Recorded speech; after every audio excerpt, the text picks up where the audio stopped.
Bonjour, je voudrais faire une vidéo pour parler de deux types de conscience différents. Une conscience qu'on pourrait appeler conscience flèche et une conscience qu'on pourrait appeler conscience coupe.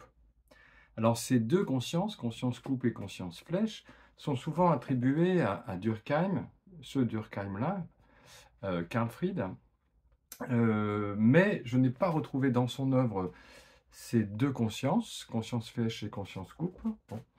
Mais en tout cas, on l'attribue à cet auteur, que j'aime beaucoup d'ailleurs par ailleurs. Euh, alors, la conscience flèche, c'est une conscience qui part, si vous voulez, d'un moi, d'un supposé moi qui serait quelque part derrière les yeux, et qui se dirige en effet comme une flèche vers les objets. C'est comme ça que, en général, on perçoit le monde. On le perçoit à partir d'un moi supposé se trouver quelque part derrière les yeux, quelque part dans la tête, et qui regarde les choses, donc en effet, comme une flèche. Donc par exemple, je vois ce livre là-bas, je me localise quelque part derrière les yeux, et hop, mon regard part comme une flèche pour toucher l'objet là-bas, qui est donc à l'extérieur de moi. Donc cette conscience flèche, c'est la conscience habituelle, celle que nous vivons depuis un certain temps, depuis que nous avons quitté l'enfance. Donc cette conscience flèche est une conscience basée sur l'identification à un moi, caché, supposé être quelque part dans la tête, derrière les yeux. Et c'est une conscience duelle aussi, parce qu'il y a un sujet, donc qui serait quelque part ici, différent de l'objet, par exemple le livre, je sais pas, ou la fenêtre que je regarde. Donc c'est une conscience duelle, sujet-objet, un moi et un objet, un observateur et quelque chose qui est observé. Et c'est aussi une conscience qui est basée sur la séparation, puisqu'il y aurait donc un moi à l'intérieur, un objet à l'extérieur, et entre les deux une distance. Donc ça c'est la conscience flèche. C'est la conscience qu'on connaît d'habitude, et c'est une conscience qui est basée aussi sur on pourrait dire sur la saisie en fait. C'est un moi qui saisit les objets. Il les saisit mentalement, en fait. Il les saisit déjà par des concepts, par des noms. Je nomme les choses que je vois. Je les saisis aussi parce que je leur donne une utilité. Je ne les vois que dans une dimension utilitaire. Par exemple, cette lampe que je vois, c'est quelque chose dont je connais l'utilité, je sais à quoi ça sert, etc.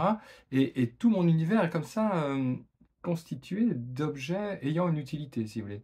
Il y a le moi, qui est ici quelque part dans la tête, qui saisit les objets en leur attribuant une utilité, une fonction. Et on fonctionne comme ça, justement, dans cette conscience flèche. Ouais. Toc. Il y a un moi ici, toc, qui envoie une flèche vers l'objet qui est là-bas à distance. Mais, en fait, il y a un autre type de conscience, très différent, une autre conscience à laquelle on peut s'éveiller, qu'on peut découvrir, et qui est la conscience coupe. Donc ça, si c'est Durkheim qui a trouvé l'expression, elle est très juste, la conscience coupe.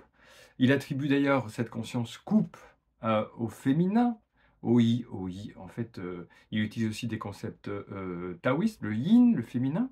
Ça, il parle du yin dans ses œuvres, le yin. On retrouve cette distinction d'ailleurs chez Louis Sanza.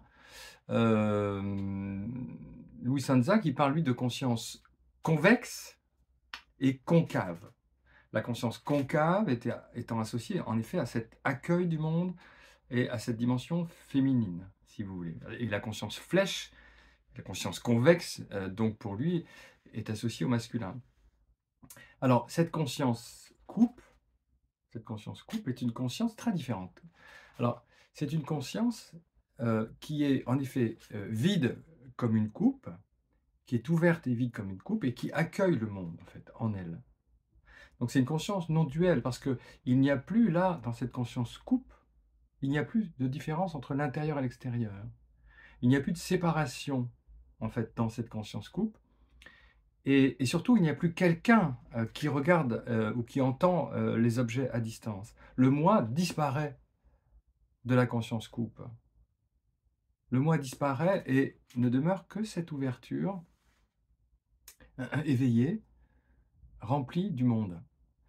Et donc le passage de la conscience flèche à la conscience coupe, il peut se faire soit soudainement, donc par un éveil soudain, ou il peut se faire graduellement. On peut avoir la conscience flèche, la conscience convexe peut peu à peu, si vous voulez, retrouver sa concavité, où c'est soudain en fait. En ce qui me concerne, la découverte de la conscience coupe fut soudain. C'est-à-dire en une seconde, je passais de la conscience flèche à la conscience coupe, conscience vide. Alors en fait, comment découvrir cette conscience coupe? Ben, c'est très simple, il suffit de retourner son attention de 180 degrés, comme disait mon maître Douglas Harding, retourner son attention de 180 degrés, c'est-à-dire pour vous, vous la retournez vers là, vers ceux qui regardent, et vous découvrez qu'au-dessus de vos épaules, maintenant, il n'y a pas quelqu'un qui regarde, il n'y a rien, il n'y a pas de tête non plus, il y a un grand espace transparent dans lequel le monde apparaît. Donc la conscience coupe, c'est notre vraie nature en fait, c'est pas quelque chose qu'on crée, hein. On ne fabrique pas une conscience coupe. En fait, c'est notre vraie nature. Alors Douglas il n'appelait pas ça conscience couple, il appelait ça l'espace d'accueil en fait, hein, cet espace d'accueil que nous sommes, cette vacuité, comme le nomme le bouddhisme, hein, cette vacuité, cette conscience coupe, eh bien c'est ce que nous sommes vraiment, vraiment. Oui. Et qu'on peut découvrir, comme je l'ai dit, en retournant son attention de 180 degrés, pour vous dans cette direction-là, pour découvrir que nous sommes cet espace ouvert, dans lequel le monde apparaît sans aucune dualité. Il y a unité, d'ailleurs, entre la conscience et des phénomènes, entre la conscience et le monde. Et donc cette conscience coupe, alors on peut l'appeler, oui, on peut voir ça comme une dimension féminine, qui serait plus accueil, qui n'est plus du tout prédatrice, qui n'est plus dans la saisie, qui n'est plus non plus dans le fait de nommer les objets absolument, mais de les accueillir en fait dans ce non-savoir, dans cette disponibilité. Cette conscience coupe, elle change complètement notre rapport au monde, notre rapport à nous-mêmes. C'est tout à fait différent de vivre à partir de la conscience coupe, plutôt qu'à partir de la conscience flèche.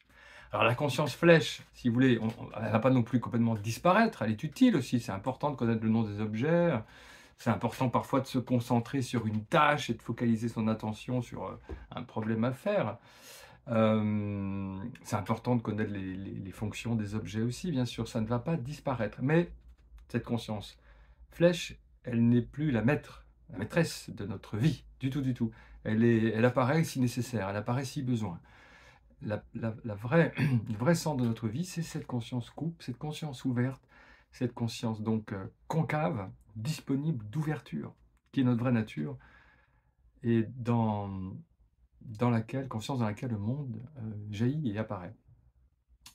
Et donc simplement pour découvrir qu'on est cette conscience ouverte, cette coupe, il suffit simplement voilà, de prêter attention à ce à partir de quoi on regarde. Et ce à partir de quoi vous regardez, eh bien c'est ce grand espace ouvert. Vous pouvez faire ce geste, essayer de voir comme ça la taille de cet espace ouvert dans lequel le monde apparaît. Et votre corps aussi, et vos pensées, et vos émotions, et vos sensations, et tout le reste. Voilà. Et passer de la conscience flèche à la conscience coupe, c'est ce qu'on appelle l'éveil à sa vraie nature. D'ailleurs, parfois, les gens sans recherche spirituelle ont l'intuition de la conscience coupe. Quand ils sont devant un beau paysage, par exemple, parfois ils cessent de vouloir nommer les choses, ils sont dans cette ouverture à ce qui est donné, en fait, au paysage, par exemple. Ou bien dans la rencontre avec une œuvre d'art, en écoutant une belle musique, on peut être simplement la conscience coupe, on est juste ouverture pour écouter la musique, il n'y a plus quelqu'un qui écoute, il y a juste cette conscience concave, cette conscience ouverte, vaste, disponible, éveillée. Voilà. Voilà, eh bien, merci beaucoup et à bientôt.